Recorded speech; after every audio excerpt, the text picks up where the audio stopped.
¿Qué tal? Muy buenas tardes. Tengo el gusto y el honor de inaugurar estas cápsulas de divulgación científica con el doctor Argáez aquí presente, profesor investigador, quien nos hablará de su reciente libro intitulado, aquí lo tenemos, El derecho humano a la libertad de expresión como base de acceso, de la difusión de información y participación y protección, de datos personales. Apreciable doctor, bienvenido a la inauguración de estas primeras cápsulas de divulgación científica que son a raíz del impulso de la coordinación de investigación a través del liderazgo de nuestra directora, la doctora Felipa Sánchez Pérez,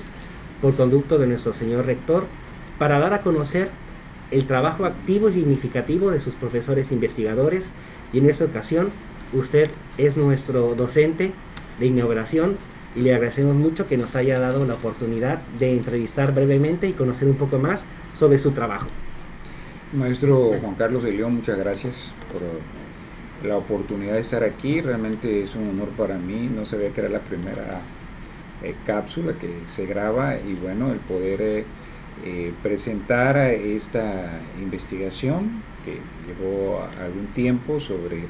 un derecho humano importante y fundamental como es el derecho a la libertad de expresión.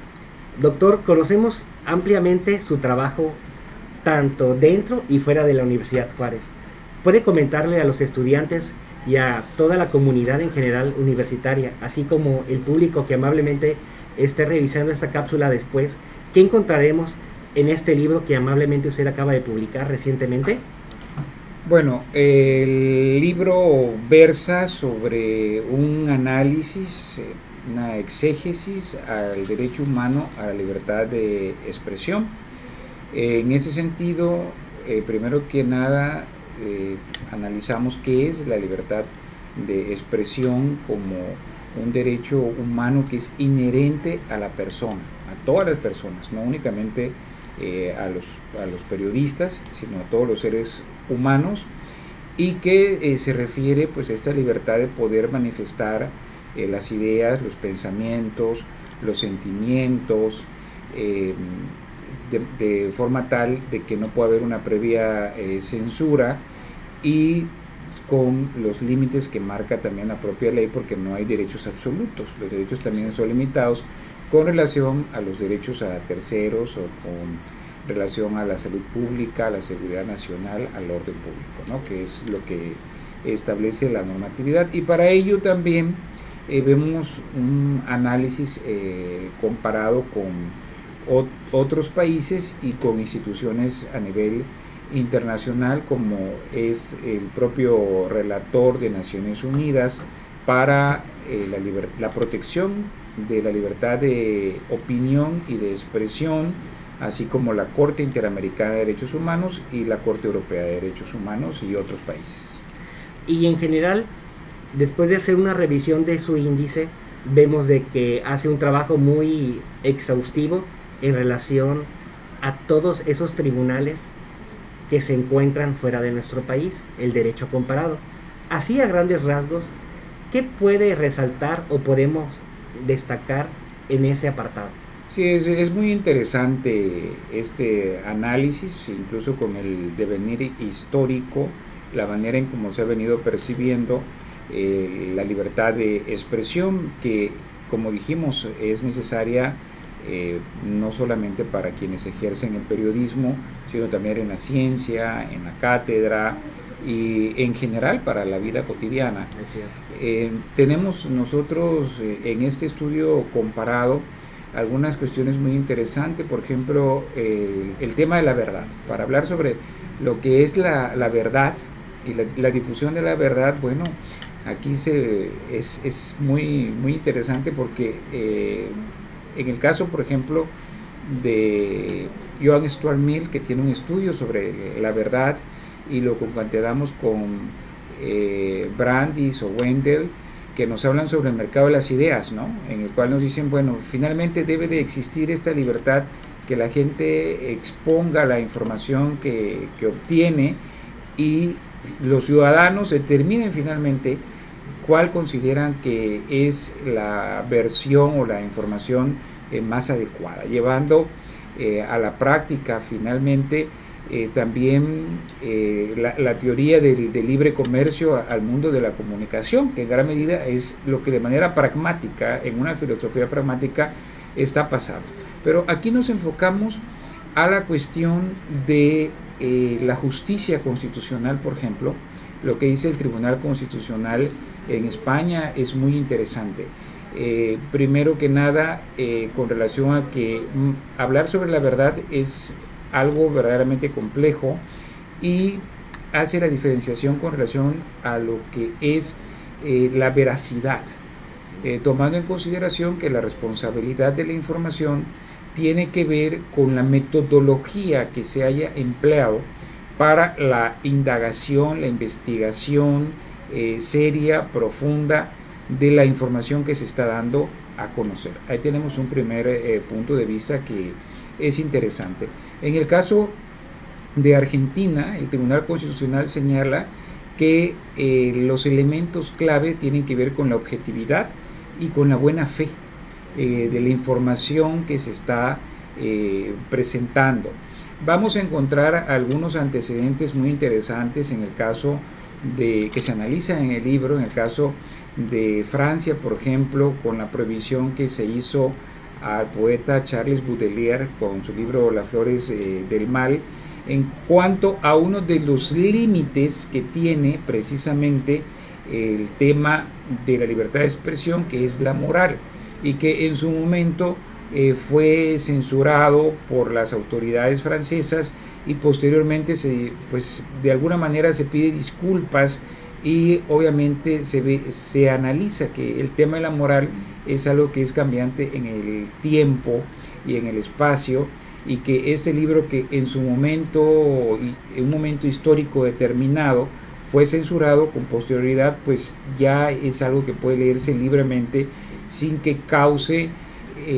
un impacto a la sociedad de manera negativa. Entonces vemos también un análisis donde los tribunales en el mundo,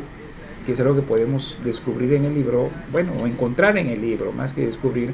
es que ningún tribunal te define qué es la moral, solamente nos hablan de que es algo que es cambiante en el tiempo y en el espacio. Y esto es importante tenerlo en consideración porque es uno de los límites y de los referentes que vamos a encontrar a la libertad de expresión. Podemos encontrarnos realmente con varias consideraciones que se hacen desde el ámbito internacional. Por ejemplo, en el caso del relator especial de Naciones Unidas para la defensa y protección del derecho a la libertad de opinión y de expresión. Y aquí se hacen algunas consideraciones en el sentido de que las posibles faltas a la ley o delitos que se puedan cometer o infracciones no se manejen como delitos propiamente hablando, no se vean por el ámbito penal, por ejemplo, un ataque al derecho al honor, sino sean por la vía civil. Esa es una consideración que viene del ámbito internacional, desde Naciones Unidas, y que se ha venido aplicando incluso a nuestro país. Y vamos a encontrar también algunas cuestiones muy interesantes que nos hablan, por ejemplo, de cómo la libertad de expresión en cuanto al análisis, a la crítica de los gobiernos, los límites son mucho más amplios cuando se trata de personajes públicos, cuando se trata del análisis gubernamental, que cuando se trata de una persona, ¿verdad? Entonces allí hay un mayor margen de permisividad para el análisis, para la crítica de los asuntos públicos. Podemos ver que hay un trinomio muy interesante que tiene que ver con derechos humanos, democracia y libertad de expresión, y que una de las conclusiones es que sin la libertad de expresión pues es imposible hablar de un Estado democrático y de un Estado de derecho propiamente hablando. Oiga, doctor, y en esto último que nos acaba de comentar con respecto a nuestra justicia constitucional, ¿qué dice al respecto nuestra el Poder Judicial, nuestra Suprema Corte de Justicia, coincide con este análisis que usted hizo al investigar en todo lo que anteriormente nos comentó. La Suprema Corte de Justicia de la Nación, como un tribunal de legalidad y un tribunal de constitucionalidad que es, coincide con los parámetros de la Corte Interamericana de Derechos Humanos. Allí hay una coincidencia en cuanto a los límites que tiene la libertad de expresión, que habíamos comentado algunos, quizá faltó mencionar la seguridad nacional, los derechos de otros, ¿verdad? El derecho al honor, a la propia imagen. Tiene en este sentido los criterios que están enmarcados también en la propia Declaración Universal de los Derechos Humanos, en la Convención Americana de Derechos Humanos, y donde se habla de que la libertad de expresión conlleva también otros derechos paralelos e indispensables para su ejercicio, como es el derecho de buscar, de acceder a la información y de poder publicarla y de poder difundirla sin fronteras. Entonces, esto es muy interesante, porque a partir del año 2002, el 11 de junio de 2002, se publica la ley de transparencia y acceso a la información pública en nuestro país, lo cual conlleva el hecho de que cualquier persona puede acceder a la información que es pública y puede analizarla, difundirla, y obviamente en ese sentido se fortalece la libertad de expresión, no únicamente para periodistas, sino en ese caso para investigadores, una gran herramienta que es el derecho humano de acceso a la información. Y bueno, tenemos luego la Ley de Protección de Datos Personales, que obviamente tiene que ver con otro límite que encontramos a la difusión de información, y que en este caso es analizada también como un derecho humano, ¿no? El derecho del acceso a la información, y que está consagrada en la propia Constitución Política de los Estados Unidos Mexicanos, lo que constituye también un derecho fundamental. Muy bien. Pues bien, gracias a apreciable comunidad universitaria por habernos acompañado en nuestra primera cápsula de divulgación científica, y les invito por favor que exploren y vayamos todos juntos a conocer un poco más a profundidad este excelente libro, del cual tiene un trabajo investigativo excepcional. Muchísimas gracias al doctor Argáez, que amablemente nos acompañó en esta ocasión,